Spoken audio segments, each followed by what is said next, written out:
మరో బ్రేకింగ్ చూస్తున్నాం. కేదార్నాథ్లో పెను ప్రమాదం తప్పింది. ల్యాండింగ్ సమయంలో హెలికాప్టర్ అదుపు తప్పింది.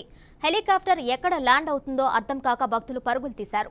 అయితే పైలట్ అప్రమత్తతో ప్రమాదం తప్పింది. గాల్లోనే 2 రౌండ్లు కొట్టిన తర్వాత ల్యాండింగ్ మార్క్ స్థానంలో కాకుండా పక్కకు ల్యాండ్ చేశాడు.